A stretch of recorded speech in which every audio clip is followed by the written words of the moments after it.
Happy birthday. So hello সবাইকে, welcome back to my new mini blog. সবাই কেমন আছো? আমি কিন্তু খুব ভালো আছি। তো দিনটা ছিল 14ই আগস্ট, ভাইয়ের জন্মদিন। তো সেই কারণে সারাদিনটা ভাইয়ের সাথে কাটাবো বলে আমি আর কাকিমুনি সকাল সকাল রেডি হয়ে কিন্তু বের হয়ে গেছি।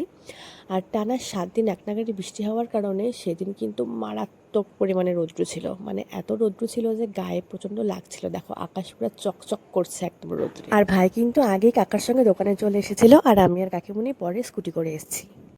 দেন দোকানে গাড়ি রেখে আমরা তিনজন ছাতা নিয়ে বের হয়ে যাই। আর কোথায় যাচ্ছি, কি করতে যাচ্ছি, সেটা কিন্তু সম্পূর্ণ ভিডিও দেখলেই তোমরা বুঝতে পারবে। এই চোখ শুরু হয়ে গেল জ্যাম। যতই বাড়ির থেকে তাড়াতাড়ি বেরোয় জ্যামে আটকাতেই লাগবে। গরমের মধ্যে বাসে বসে থাকা, ও মাই গড। তারপর বাস থেকে নেমে আমরা চলে আসি সোজা সিটি সেন্টারে। তারপর আমরা সোজা সিটি সেন্টারের ভেতরে ঢুকে পড়ি।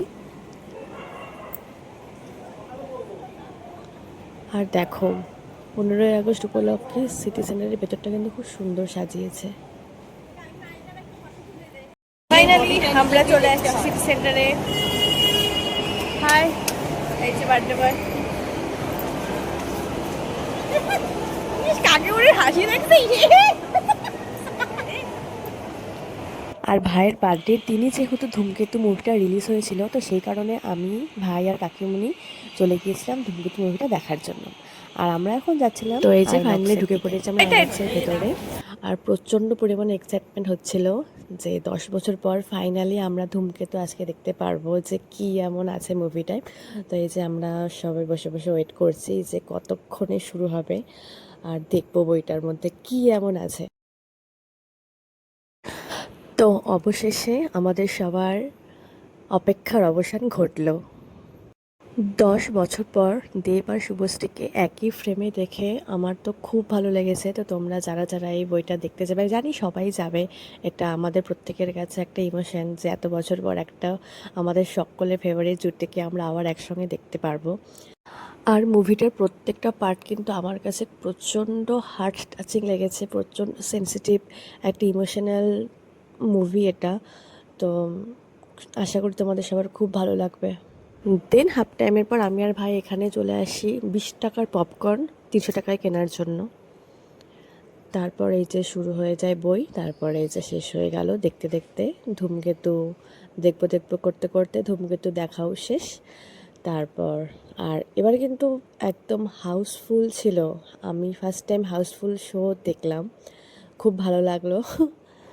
দেন সেখান থেকে বেরিয়ে আমরা এখানে এসে যাই একটু ফটো তোলার জন্য। তারপর প্রচণ্ড খিদে পেয়ে যায় আর নিয়ে নিই বাইরে বেরিয়ে 1 প্লেট মোমো। সেখান থেকে খেয়ে উঠে পড়েছি আমরা সিটি অটোতে। আর দেখো সেদিন এত এত এত গরম ছিল বলার মতন না, কিন্তু আকাশটাকে খুব সুন্দর লাগছিল। আর এই হলো আমাদের শিলিগুড়ি গেট। আমি আজ অবধি বুঝতে পারলাম না যে এটা কোন দিক দিয়ে গেট। তারপর আমরা নেমে যাই মার্কেটে। আর মার্কেটে নেমে ভাইয়ের বার্থডে সেলিব্রেশনের জন্য কিছু বেলুন কিনে নিই। এই নকল টাকাগুলো থেকে ভাই বলছিল চল নিয়ে নিই। লাইট চলে গেলে দোকানে গিয়ে অন্ধকারের মধ্যে টাকাগুলো দিয়ে জিনিস নিয়ে আসবো। পয়সা। দেন আমরা রওনা দিই বাড়ির উদ্দেশ্যে, কারণ বাড়িতে গিয়ে অনেক কাজ আছে। ভাইয়ের সব ফ্রেন্ডসরা আসবে, সাজানো গোছানো রান্নাবাড়ির ব্যবস্থা করতে হবে। তো সেই কারণে কাকিমুনি আগেই চলে গিয়েছিল, আর আমি আর ভাই সব কিছু কেনাকাটি করে ফিরছিলাম। বাড়িতে এসে ফ্রেশ হয়ে আমি চলে যাই কেকের দোকানে ভাইয়ের জন্য কেক কিনতে। মানে আগের দিনই আমি কেকটা অর্ডার করে দিয়ে এসেছিলাম। আর আমাদের বাড়ির সামনেই জাস্ট বেক ফ্যান চয়েসটা কিন্তু নতুন খুলেছে। এখানকার কেক কিন্তু খুবই টেস্টি, এগলেস কেক পাওয়া যায় এখানে।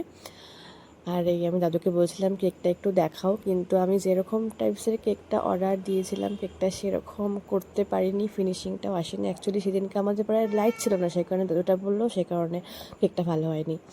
আর এই যে আমি চলে এসেছি কাকিমুনির বাড়িতে। এখানে ভাই সব বেলুন টেলুন ফুলে রেডি করে রেখেছিল, আর আমি গিয়ে সাজাবো। এই অবস্থা কেন তোর? বার্থডে বলে কথা, আটা মাখছিস, সাজাবি কখন এগুলা?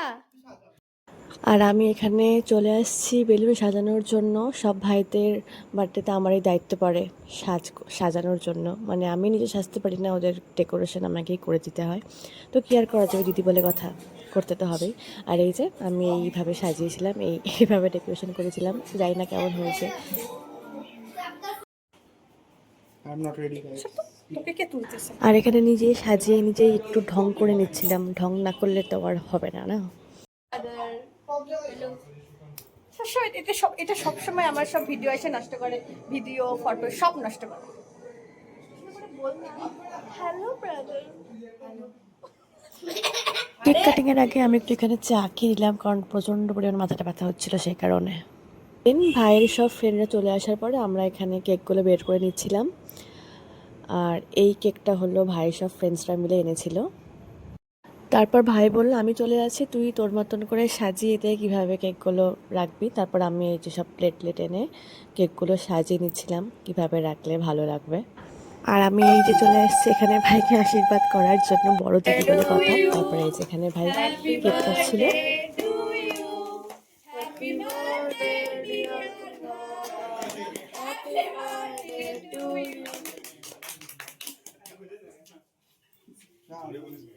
হ্যালো হ্যালো হ্যালো হ্যালো, তুই কাজ করছিস? আমি তোকে ধরে থাকি, কাজ করবে তাহলে লুচি ভাজা দিদি তো করবে। না না, দিদি ভাই সবাই মিলে করবে। দিদা আমার বার্থডেতে কাজ। কাকিমুনি ওদিকে লুচি ভাজছিল আর আমি এখানে ভাইয়ের সব ফ্রেন্ডসদেরকে খাবার দিচ্ছিলাম। মেনুতে ছিল লুচি, ছোলার ডাল, চিকেন, পায়েস, মিষ্টি। মানে ওর ফ্রেন্ডস আগের থেকে কোনো প্ল্যান ছিল না বলে সেরকম কোনো আয়োজন করা হয়নি। ওর ফ্রেন্ডস হঠাৎ করে ফোন করে কাকিমুনিকে বলেছে যে আমরা বিকালে আসছি আন্টি, তো হ্যাঁ ঠিক আছে, আমাকে মুভি খাওয়া দেখে কোনো এসে অসুবিধা যেটুকু নেই। করা গেছে আর কি। ফটো না ভিডিও। এই বাচ্চা বাটি কি খেলছিস তোরা? দুই কি খেলছিস রে? হাত দেখে, হাই হাত দেখে, দুই হাত দেখা। ওকে, গুড বাই। এই ভাইটাকে দেখলে আমি সবসময় বলি, এই তোর হাত দেখি, মানে এই হাত দেখি বলার পেছনে একটা অনেক বড় সিক্রেট আছে যেটা তোমাদেরকে বলা যাবে না, সরি। তারপর অনেক রাত হয়ে যাওয়ার কারণে আমি কাকিমুনিকে বললাম, কাকিমুনি এবার আমরা খেয়ে নিই। তো এই যে বাচ্চা বাটিকে নিয়ে আর দিদা দাদুকে নিয়ে আমি এখানে খেতে বসে গেছি। আর এখানে কিন্তু তুই সার্ভিস করতেছিস নাকি? বাবা, সেই কাজে হয়ে গেছিস। আমার পর তাহলে তুই আসবি, ঠিক আছে? আমাকে ফোলা ফোলা লুচি দিবি, ঠিক আছে? শেষ, এখন আমরা যাচ্ছি বাড়িতে। রাত্রি 11টা বাজে। মা এদিকে খেপে টেপে আছে। অবশ্যই। আমার বার্থডে শেষ হচ্ছে, আমার 18 birthday, the most remembering birthday. আমি সারা জীবন মনে রাখবো। কেন, এত ভালো হয়েছে নাকি মনে রাখার মতন? আমার অন্য বার্থডে মানে এটা হয়তো অনেক নর্মাল, কিন্তু আমার দাদু আসি। অন্যান্য বার্থডে থেকে অনেক ভালো, অনেক বেটার। আচ্ছা, ভাইয়ের বার্থডে অনেক ভালো হয়েছে, ভালো লাগলো। ওই জন্য বলছে এই বার্থডে সারা জীবন মনে রাখবে। মাই 18th বার্থডে। আমার ভাই অ্যাডাল্ট হয়ে গেল, 18তে পড়ে গেল, ভাবাছে? তো চলো, আজকের মতন এইটুকুই। আবার দেখাবেন নেক্সট ব্লগে। Bye bye.